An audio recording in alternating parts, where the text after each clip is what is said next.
Welcome in Basketball YouTube channel, and we have the 1954 season. We've reached the All-Star break. It's July 11th, 1954. As we take a look at the standings right now, American League, the White Sox, 54 and 31, with a six-game lead over the Indians, 7.5 with the Yankees, and the Boston Red Sox kind of surprising some folks being nine back on that. The White Sox, another huge surprise. They're a pretty good ball team. They came in third place in the American League that year behind the Indians and the Yankees, but they won over 90 games. In fact, let's kind of look at the standings real quick. They won 94. 94 and 60 team. They finished back, how many games is that? 17 games back. Um, 17, yeah, 17 wins back of the Indians. And of course, the Yankees at 103 and 51 ain't back. So the Indians right now are struggling a little bit. They've lost four in a row coming into that, and the White Sox won four in a row. So that lead really was a two-game lead, now up to six for the break. Um, so that's kind of how that's been going there. The Red Sox won 69 games that year, are 42 and 37 right now. So the Red Sox playing above their heads a little bit too. I still think the Indians are the team to beat right there. We'll see what happens, but it's good to have a little bit of variation here. And I wouldn't call that craziness to kind of 94 win team lead the American League right now. The Indians very, very good. We'll see if they can kind of right the ship a little bit and get to the World Series. National League, I've done videos on this before. I'm managing the New York Giants, and they are a juggernaut, 61 and 23 right now. Um, they are 31 and 12 at home, 30 11 on the road. Their expected win-loss record is 55 and 29. I think that's kind of important right now. So they're kind of that we've kind of been lucky, I guess you can say. You know how you do the run differential stuff, a little bit lucky. Um, the other thing is the Milwaukee Braves, um, 51 and 31 so expected win loss right there. The Dodgers have been unlucky. The Dodgers won 92 games that year, five games back of the Giants. They've won four in a row, and they're starting to get hot again. They're 44 and 39. Their expected win-loss record was 49 and 34. If all the teams played at their expected win-loss record right now, it would be a two-game lead over the Braves and a five-game lead over the Dodgers. But the dice say right now it's a 10-game lead and a 16.5 game lead. I'm curious to see, I think the Dodgers kind of buried themselves a little bit. They've had some really horrible losses, some tough losses, a lot of one-run losses. Personally, I've beaten them a few times. I am 13 and 9 in one-run games. I have to go back and look. I believe I'm 6 and 0 against the Dodgers in one-run games. And some of those games were games the Dodgers blew late. So the dice have not been kind to the Dodgers. Um, and sure will even out in the second half, but the problem is it's a 16 game gap in the loss column. I don't think it'll even out that much. The Giants are just too damn good. But it's been a kind of crazy first half there. The Braves hanging in there as well. And then, of course, the rest of the teams in there too. Let's go ahead and take a look at the leaders here. So nationally, the big story and nationally is Willie Mays and the Triple Crown. Remember, I played 1941, and Ted Williams won the Triple Crown in 1941 in my replay. And Mays was leading all three categories up until about 2 weeks ago, but Ted Kluszewski has come on, I think, a three-homer lead in the home run race. And I kind of thought that may happen.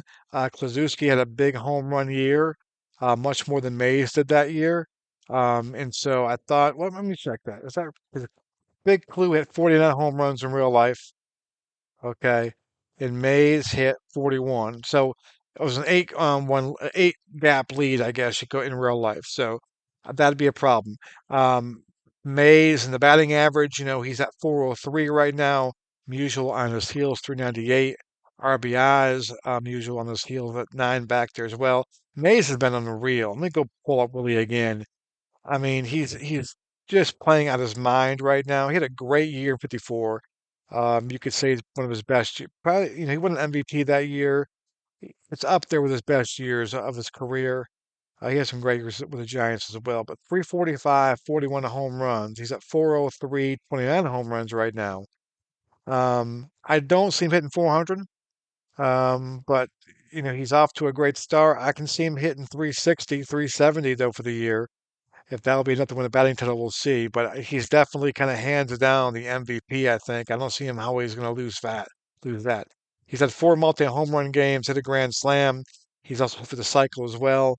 He's pretty much done it all this year for the Giants. And right now, for the season ended right now, it'll be the Giants and the White Sox in the World Series. We'll see if that changes in that way.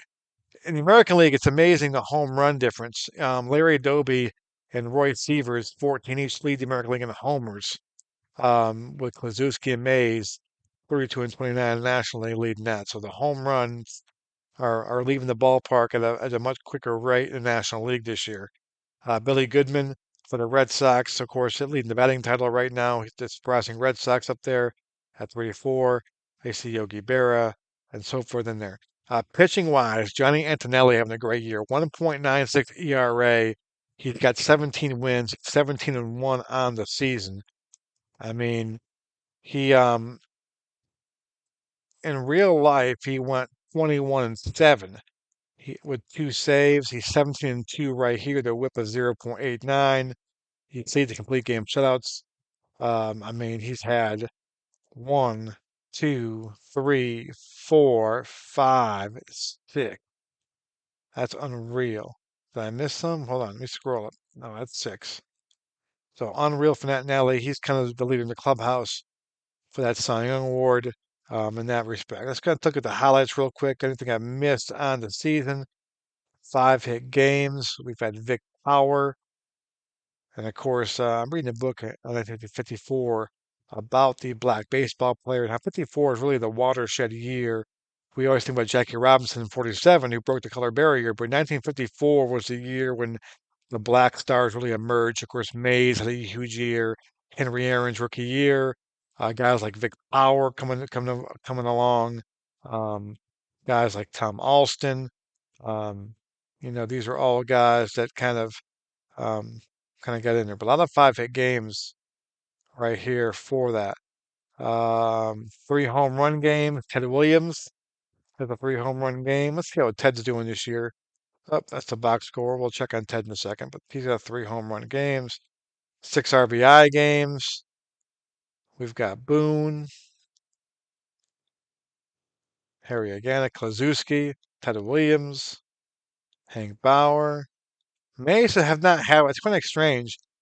The great year Mace is having, I thought he had have a six RBI game, but he did not. He did not. Boone with an eight RBI game. Ray Boone, of course, the great Boone family right there. Cycle hitters, Mays, the only one to do that. Saw that earlier. Four plus multi home run games. Here you go. Klazuski and Mays lead that, which makes sense. 15 game hitting streaks. We got Danny O'Connell at 24, Mueller at 22. Hank Aaron had a 16 game hit streak. Spook Jacobs, what a name, Spook Jacobs. Nothing ongoing right now, so none of them are current. They have all ended on that as well.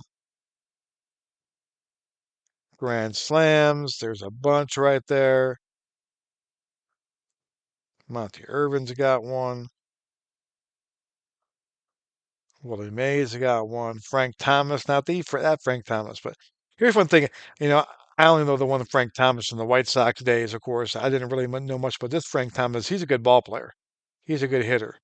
Um, That's one thing about playing these games back in the years where was not around. I was born 20 years later. Of course, Willie Mays was the hero of my father, and so forth.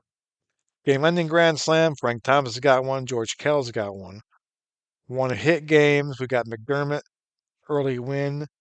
Johnny Klipstein. Um, two outs in the second inning right there. Seventh inning, fifth inning. So nothing really um, close no hitters so far this year. I mean, seventh inning is not really, I mean, it's close, but not real close. Second inning and fifth inning, not much there. Complete game shutout, there's a bunch of those. 12 strikeout games, just Whitey Ford, Harvey Haddix, and Bob Turley Of course, the era that it played in, they didn't strike out much back in '54. And you can argue it was the hitters, it was the pitchers, but no strikeouts were big in there. Triple plays, we have won a triple play. Monty Irvin, Davey Williams, Buddy Lockman. I think I did a video in that game against Pittsburgh. That was pretty cool seeing that. Three or more outfield assists. Al Kalon did that. 15 plus innings, a 16 inning game. May 9th. That was a game that I was trying to go to bed.